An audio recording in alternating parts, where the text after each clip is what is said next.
શ્રી કૃષ્ણ. સૌથી પહેલા તો કોંઢ ગામના અને આજુબાજુના ઘણા ગામમાં લડાઈ ચાલે છે, મોરબીમાં પણ છે, હળવદમાં આ મુદ્દો છે. એ બધાય ખેડૂતો જે પૂરી તાકાતથી મજબૂતીથી લડાઈ લડી રહ્યા છે પોતાના હક અધિકાર માટે ડર્યા વગર, એ બધાને હું પ્રણામ કરું છું, સેલ્યુટ કરું છું કે તમે પોતાના અધિકાર માટે આટલું લડો છો.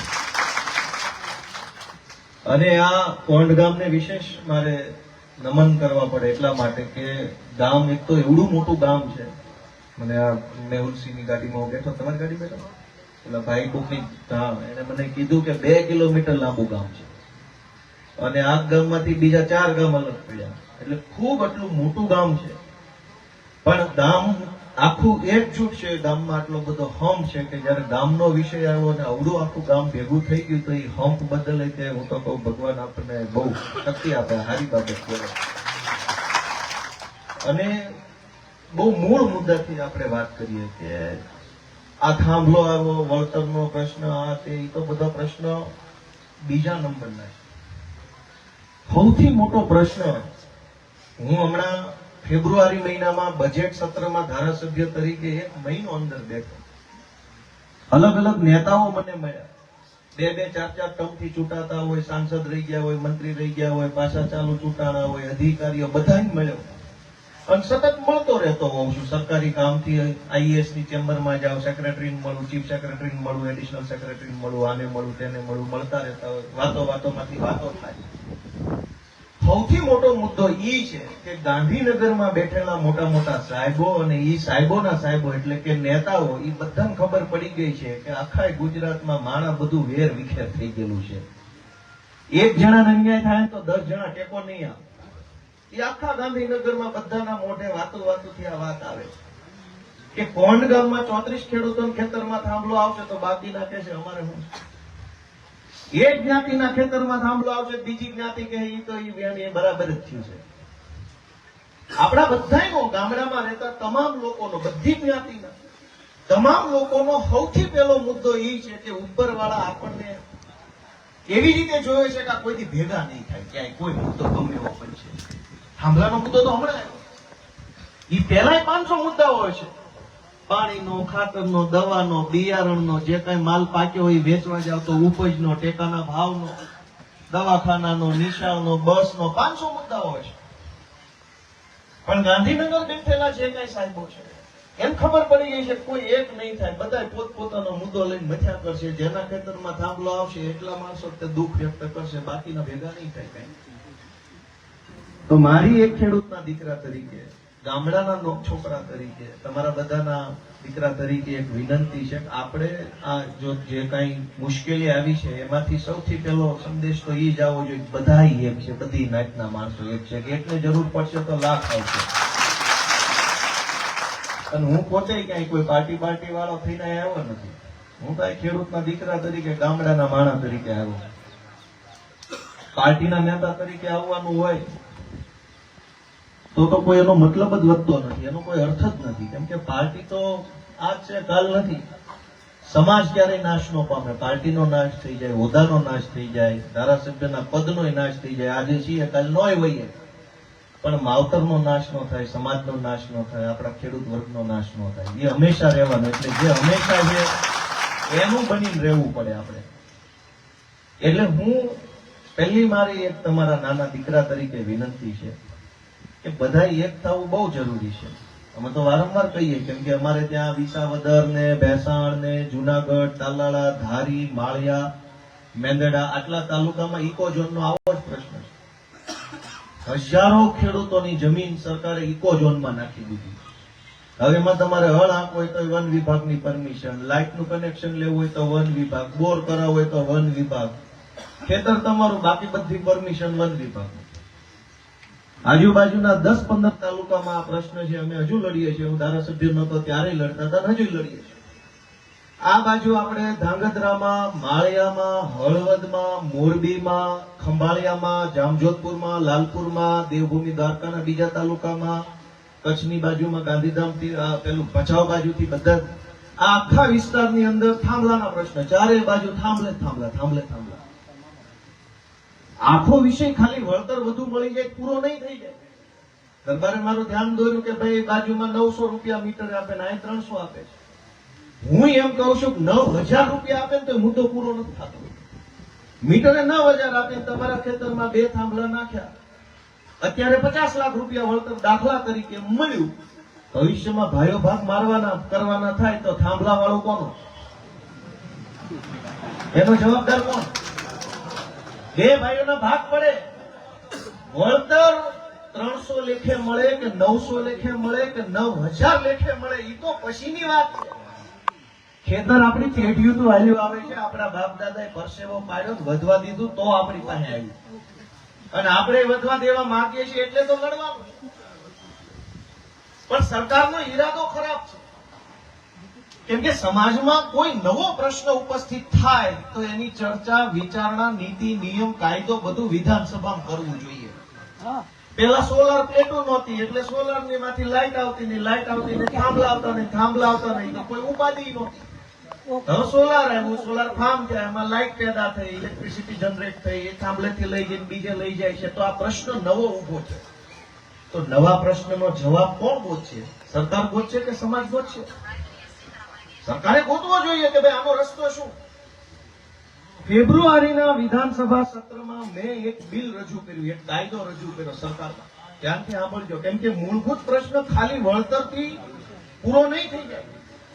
વળતર મળવા માત્રથી પૂરું નહીં થાય, હજુ તો એના પછી નવા પ્રશ્નો ઉભા છે થાંભલાના કારણે.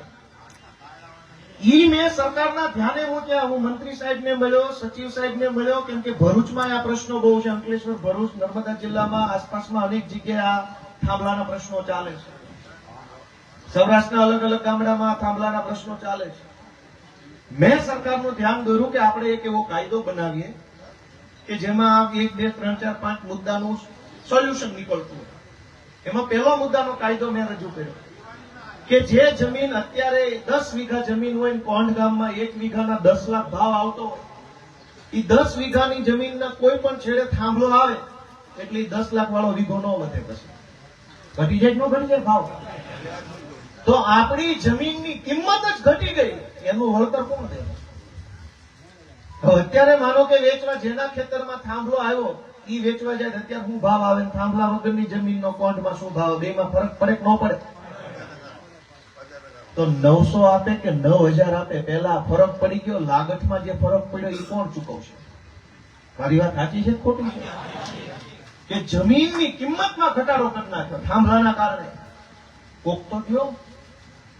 બીજો મુદ્દો કે અનેક ગામડાઓમાં જમીન એવી છે કે આવનારા 5 વર્ષમાં ઈ જમીન ઉપર બાંધકામ થઈ શકે એમ હોય, ગામની હાવ નજીક હોય. એ કોઈ કે બહુ દૂર હોય, 25 વર્ષે તે ત્યાં બાંધકામ થવાની સંભાવના ન હોય, ખેતી થાય. પણ જે જમીન ગામના છેવાડા પછી તરત આવતી હોય, ત્યાં થાંભલા નાખ્યા હોય, તો આજથી 5 વર્ષ પછી ત્યાં પ્લોટિંગ કરવાનું થાય ત્યારે થાંભલા વાળી જગ્યા અને કોરિડોર વાળી જગ્યામાં બાંધકામ ન થઈ શકે, એને ન થઈ શકે, ત્યાં ઈંટ ન મૂકી શકાય. તો એટલી જમીનનું નુકસાન ખેડૂતને ગયું. હવે કેવડી મોટી, કેટલા 40 બાય 40 નો થાંભલો નાખ્યો, 80 બાય 80 જગ્યા જે છે. હવે જેનું અહીંયા ગામથી પહેલું ખેતર હોય, થાંભલો જો રોડે જે જોવા જાય તો આમ ગામથી પહેલું જ છે, 10 વર્ષ પછી બાંધકામ થાય એવું જ છે. 80 બાય 80 ની જગ્યામાં કોઈ બાંધકામ નહીં થાય, એ જમીન પડતર રહેશે અને આજીવન હવે જમીન તમારા કામની ન રહી તો ઈ 80 બાય 80 નો ટુકડો વધતા લાઈન આલી, એ કોરિડોર આપણો આખો આજીવન ફેલ ગયો પેઢીઓ સુધી, એના પૈસા કોણ દેશે? અને પહેલો મુદ્દો એ છે કે આજે વળતર ચૂકવવાની વાત છે, વળતર છે શેનું? જમીનનું, થાંભલો ઉભો કર્યો એનું, ઝાડવાનું, ખેતીનું શેનું? કોઈ નથી ખબર આખી સરકારમાં કે વળતરની જે વાત છે 300 900 છે શેનું? કોઈને પૂછો કે 900 મળ્યું પણ શેનું? જમીનનું કે ઝાડવાનું કે વાવેતરનું કે ભાડું કે હું? અવડી આખી સરકાર હાલે છે, કોઈ ખબર જ નથી શેનું વળતર હાલે છે. અને વળતર શેનું? તમે મને એમ કહો. મેં સરકારમાં રજૂઆત કરી છે, વળતર શેનું? ધારો કે મોબાઈલ નો ટાવર આપણી અગાસી પર લાગે તો એક વખત રૂપિયા આપે છે, દર મહિને આપે છે. તો થાંભલો દર મહિને કેમ? એક વખત 10 લાખ નથી જોતા, 20 લાખ નથી જોતા, 50 લાખ એક વખત શું કામ? તમે અમારા ખેતરમાં થાંભલો નાખ્યો, એમાંથી તમે 100 વર્ષ કમાવાના છે, અને મને એક વખત 5 લાખ આપીને વાત પૂરી કરી દેવાની. અને થાંભલો તમે ક્યાં જમીન વેચાતી લઈ લીધી છે? સંપાદન કરીશ તો સંપાદન કરીને લઈ લો ભાઈ. ધારો કે તમે 80x80 ની જમીન છે, એને અત્યારે જે ભાવ હાલતો હોય એ ભાવે સરકારના નિયમ પ્રમાણે વેચાતી લઈ લો, વંડી મારજો તમારા થાંભલા માટે, પછી જે કરવું એ કરજો. જમીન વેચાતી નથી લેતી. એનો અર્થ એ જો આપણી જમીન ઉપર થાંભલો છે તો એનું એક વખત વળતર ન હોય, દર મહિને વળતર હોવું જોઈએ ભાડાના સ્વરૂપમાં. મોબાઈલ વાળા હોય કેમ દર મહિને દે? મોબાઈલ ના થાંભલો હોય તો દર મહિને, લાઇટ નો હોય તો એક વખત. તો લાઇટ ના મોબાઈલ ના થાંભલા ફરક બે છે તો લોઢાના થાંભલા, બે સરકારના ગણાય. આમ તો મોબાઈલની કંપનીનું લાયસન્સ સરકારે આપ્યું છે, ઇલેક્ટ્રિસિટી કંપનીનું લાયસન્સ સરકારે આપ્યું. મોબાઈલ ના થાંભલો ભાડા ઉપર ને લાઇટ નો થાંભલો એક વખત. મને અહીંયા તો દીધું નથી પાછું. અહીં તો નવો વિષય છે આખો, દીધા વગર જ થાંભલો. બે તેદીની વાત ક્યારે? એટલે મેં સરકારમાં આ બધી જ વસ્તુ ફેબ્રુઆરી મહિનામાં રજૂઆત કરી હતી, પણ હવે દુર્ભાગ્ય એવું કે આપણા ખેતર સુધી હિટાચી ન આવે ત્યાં સુધી આપણે જેને ગોપાલ ભલન બરાડા પાડતો એને તો નવરો છે. હું ફેબ્રુઆરી મહિનામાં રાયડું પાડીને આવ્યો, પણ કોણ સાંભળે કે કોઈ કાળો ગાંગરતો લાગે ભૂખ્યો થયો હોય છે. ભાઈ અમે તો ગાંગરી થાક્યા કે જાગો મારા માય બાપ, જાગો નકરા નહીં વધવા દે. છોકરા સિવાય કઈ વચ્ચે નહીં, જો આવું નવું આવ્યું કાંઈ ખેતર નહીં, માલ નહીં, ઢોર નહીં, મિલકત નહીં, કાંઈ છોકરા જ વચ્ચે. પૂછવાનું તમારે મિલકતમાં તો કે અમારે 2. બીજું શું વધે છે? આમ નામ રહેતો. આ તો આપણા બાપ દાદા, સરકારો એ વખતે થોડી પ્રોપર હશે, બાપ દાદાએ મહેનત કરી આટલું વધ્યું. આમના માલે થવું શું વધે?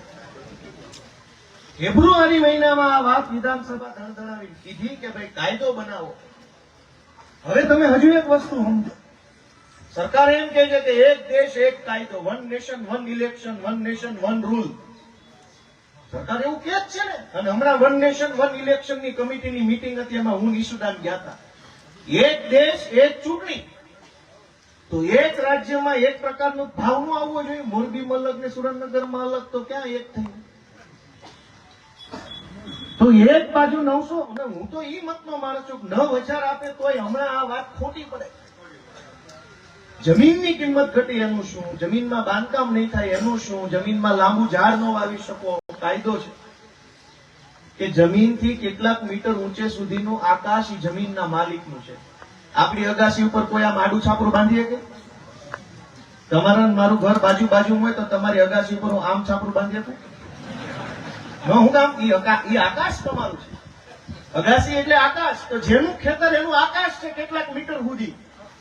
ત્યાં નાળિયેર વાવો કે 50 ફૂટ લાંબુ ઝાડ વાવો, એ અધિકાર ખેડૂતનો છે, જેની જમીન છે. નવ તાર નીકળે એટલે લાંબુ ઝાડ નહીં વાવી શકાય. તો એર સ્પેસ રિસ્ટ્રિક્ટ કર્યો. આપણું જે આકાશ છે એ સરકારે રોકી લીધું. એનું વળતર કોઈ પૂછતું નથી. મેં મંત્રી સાહેબ ને સચિવને સમજાવ્યું, તમે અમારું આકાશ રોક્યું, એના પૈસા લાવો. બે બાજુ કોરિડોર મૂક્યો હોય, જે તાર નીકળશે, થાંભલો તો સમજો 40x40 નો છે, 80x80 નો. ઈ 80 પછી પાછા બીજા 10 મીટર સુધી કોરિડોર હશે બે બાજુ, એટલે 90 કે 100 મીટર નો ગાળો હશે. આખો હળંગી 100 મીટર એની માલિકી ગણશે. તમને એક વખત 10 લાખ આપે કે 20 લાખ આપે કે 30 લાખ આપે, પ્રશ્ન ઈ છે જ નહીં. 100 મીટર જમીન જે છે બે સાઈડ ની થઈ, 80 નો થાંભલો એટલે 80 ના તો ઉપર હેઠે તાર હશે. 10-10 મીટર બીજી મેન્ટેનન્સ માટેની જગ્યા રાખી હવામાં, ખાલી એમ જ 100 મીટર જગ્યાનો હળંગ પટ્ટો છે અને એ પોતાની ગણી લેશે. અને અત્યારે ખાલી થાંભલા નાખવા છે એટલે સીધા હાલશે. એક વખત નાખી જાય 5 વર્ષ પછી હાવ બાપાનું હોય એમ હાલશે. તમારે કૂવો ગાળવો હોય તો મંજૂરી લેવાની, મોટર મૂકવી હોય તો મંજૂરી લેવાની, ફલાણા ઢેકણા પ્રકારનો પાક પકવવું મૂકવો હોય તો મંજૂરી, બધું વાહેથી આવશે. અત્યારથી થોડું કહી દેવાનું. આ તો વ્યવહાર જેવું છે. જોવા જાય તો બધું ન કહેવાય, પગાર કહી દેવાનો, સારી યુનિવર્સિટી નામ દેવાનું, પછી વાહેથી ખબર પડે. અત્યારે તમે વાત સમજજો મારા વડીલો. કદાચ એટલે જ આંદોલન આવ્યું છે. કાલી થાંભલો આવશે, તમે એમ કહેશો કે મારે મારા ખેતરમાં આવો નહીં, આવા પ્રકારનો બોર કરાવવો છે, આટલા પ્રકારનો આમ કરાવો, તરત કહે છે ભાઈ જીઈબી ની મંજૂરી લઈ આવો વીજળી વિભાગની. ક્યાં લેવા જશો? એની ઓફિસ ક્યાં? અહીં ક્યાંય 50 કિલોમીટર માં એની ઓફિસ નહીં હોય. એ પાછળથી આવશે બધું, છેલ્લે રોન છેલ્લે કાઢવાની હોય. અત્યારે બાદ પડે છે એટલે અત્યારે તો હાલવાથી હોવું છે. ધ્યાનથી સાંભળજો, હું જરાય ખોટું નથી કહેતો. અમે તો ફેબ્રુઆરીમાં જે કીધું એ અત્યારે તમારા ગામમાં આવ્યું ત્યારે ગામ ભેગું થયું ને. આજ જે કહું છું એ ગમે તેથી આવશે તેથી તમે મને યાદ કરશો. છોકરો કહેતો તો હાચું, હારો ઘરનો હતો એટલે હાચું કહી ગયો. એ દરેક વસ્તુમાં આપણને એમ કે પરમિશન લઈ આવો, પરમિશન લઈ આવો. શેની અને કોની પાસેથી? બોલો પરમિશન નહીં. એટલે જે કઈ નાનું મોટું વળતર મળ્યા પછી તે હવે આપણે જમીન ભૂલી જવા બરાબર જ થવાનું છે. ગમે તારે વાવો એટલાથી તમારી બાકી સહેજે નવું કરવું હશે તરત મંજૂરી માંગશે. તમે એમ કહો કે મારે તાર ફેન્સિંગ કરવી, તો કે મંજૂરી નહીં આપણને હરખે જીવવા દે.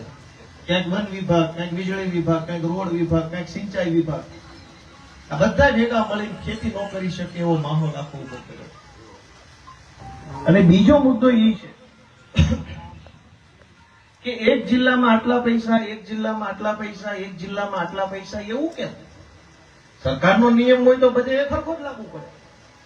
હવે હેલ્મેટ ન પહેર્યું હોય તો રાજકોટમાં 20 રૂપિયા, સુરતમાં 800 રૂપિયા, અમદાવાદમાં 30 રૂપિયા, એમ છે? કેવી રીતનું છે કે બધે એક સરખું છે?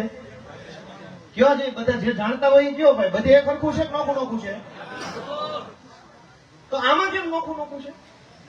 સરકારનો નિયમ હોય તો એક સરખો જ હોવો જોઈએ. તો એનો અર્થ એમ થયો કે આ સરકારનો નિયમ નથી, મન ફાવે એવો છે. જાડો પાણો આવે તો થોડુંક વધારે નાખવાનું, પાતળું આવે તો લઈને લઈ જવાનું. સરકારનો નિયમ હોય તો બધે એક જ હોવો જોઈએ. અમદાવાદના કોન્સ્ટેબલનો પગાર 35,000 ને સુરેન્દ્રનગર વાળાનો 30,000, એમ છે? બધાનો સરખો છે ને? સરકારનું જે હોય એ ગુજરાતના કોઈ પણ ખૂણે એક સરખું જ હોય. કોણના તલાટીનો પગાર 1200 રૂપિયા અને ભાવનગર વાળાનો 32,000 હોય. સરકારનો પગાર હોય કે સરકારનો ચાર્જ હોય કે સરકારની ફી હોય કે સરકારનો ભાવ હોય, બધું એક સરખું જ હોય. અહીંયા હું મોરબી હું કે હળવદ કે ધાંગધ્રા હું, છતાંય નોખું નોખું કેમ? એનો અર્થ એ થયો કે આ મન ફાવે એમ હાલે છે. આમાં નીતિ નિયમ કાંઈ નથી. જ્યાં જેવું આવ્યું એવું કરી નીકળી જવાની વાત છે. જો અત્યારથી જ આ મન ફાવે એવું હાલતું હોય તો પાછળથી શું થાય? એ તો કહું તમને, કહું આપણે બધા વિષયને સમજીએ. માત્ર વળતર મળી જવાથી પૂરું નહીં થાય. હજુ તો બહુ લાંબી ફિલ્મ છે. 50 લાખ રૂપિયા મળશે તોય વાહે હેરાનગતિ ધરાય ઉભી છે. હું ઈ કહેવા માંગુ છું. એટલે વળતર તો લેવાનું જ પૂરેપૂરું, પણ બીજા 10 પ્રશ્નો જે પાછળ ઉભા છે એનો જવાબ કોની પાસે લેવા જવાનો ઈ પણ આપણે સમજવાનું છે. અને જે કાંઈ આપણા નેતાઓ હોય, આગેવાનો, એને રિક્વેસ્ટ કરવાની છે કે ભાઈ સાહેબ બાપા બધાય પાર્ટીના બધાય નેતા, નાના મોટા, તાલુકા, જિલ્લા, વિધાનસભાના ભેગા મળીને આનો રસ્તો કાઢો. પહેલી વાર આમાં તો શું હોય? સમાજનું કામ છે, ગામનું કામ છે. આમાં પાર્ટી હું ને બીજી પાર્ટી હું, બધા ભેગા મળીને કરો માર્ગ. પછી સમાજને જે સારું લાગે તેથી જાણે. મારો વિષય એમ છે કે સરકારની પોલિસી હોય તો બધા જિલ્લામાં એક સરખું હોવું જોઈએ, પણ બધા જિલ્લામાં એક સરખું નથી. એનું કારણ શું ખબર છે કોઈને? સૌથી મોટી ચોરી 2 જગ્યાએ થાય છે. થાંભલામાં બધાએ શબ્દ સાંભળ્યો હશે, અક્ષાંશ અને રેખાંશ. એવો શબ્દ સાંભળ્યો છે? અંગ્રેજીમાં છે લેટિટ્યુડ અને લોંગિટ્યુડ. સરકારનો કોઈ પણ આખી લાઈન નક્કી થઈ હોય ત્યારે એ લાઈન એનો એક પોઈન્ટ નક્કી થયો હોય કે ભાઈ મેઘરાજસિંહનું ખેતર છે તો એ તો 10 વીઘાનું છે, પણ 10 વીઘામાં કઈ જગ્યાએ થાંભલો? લીમડાવાળી બાજુ, કુવાવાળી બાજુ, ઉપલા શેઢે, હેઠલા શેઢે, હાવ વચ્ચે હોય કે થોડુંક પડખા વગું, પોલકોર, ક્યાંક કો. સમજાય છે મારી વાત? 10 વીઘાના ખેતરમાં થાંભલો ક્યાં? એનું ખેતર તો નક્કી થઈ ગયું મેઘરાજસિંહ ખેતરમાં થાંભલો આવશે, એ વાત બરાબર છે. સર્વે નંબર 8 માં આવ્યો થાંભલો, પણ સર્વે નંબર 8 માં કઈ બાજુ? એ અક્ષાંશ અને રેખાંશ થી નક્કી કરે કે આટલા પોઈન્ટ ઉપર જ થાંભલો આવશે. ગૂગલ મેપ થી નક્કી થયું. એ ફિક્સ પોઈન્ટ જ હોય. પણ આ લોકો હું